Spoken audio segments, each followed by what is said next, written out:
babawasan, ihina ang purchasing power ng mga mamamayan. Pagkat tumaas ang presyo, hindi naman tumataas ang ating sweldo, ang purchasing power natin ang una nating makikita na magsasuffer. Kasi mapipilitan ka magtipid. Hindi mo mabibili lahat.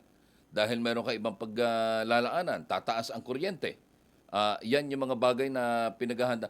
So, anong nakikita? Is there any option sa economist ng kagaya mo, yung ganitong crisis? How do you see some remedies?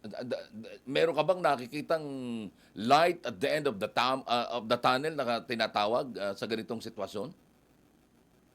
Yung iba po, ang sabi nila, the light at the end of the tunnel is an oncoming train. Masasagasaan tayo. Patay tayo dyan. Patay tayo dyan. Oo. Meron naman po. Meron Okay. naman po. Oo. Pero nakakahiya naman po sabihin sa atin pong mga mamamayan na sakto lang ang kinikita.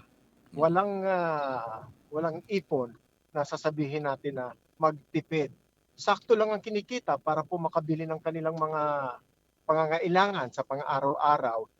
Ang mangyayari po niyan, babawasan po ng ating mga mamamayan ang kanilang binibili.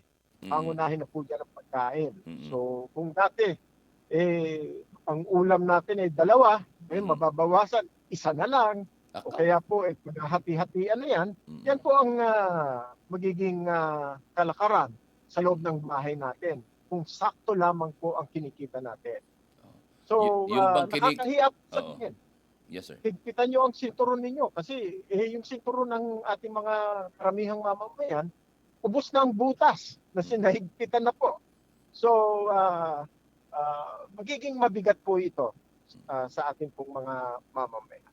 Maratiling nakatutok sa Abante. Sundan kami sa aming mga social media accounts at huwag kalimutang mag-subscribe sa aming YouTube channel, DWAR Abante Radio, para sa mga eksklusibong balita.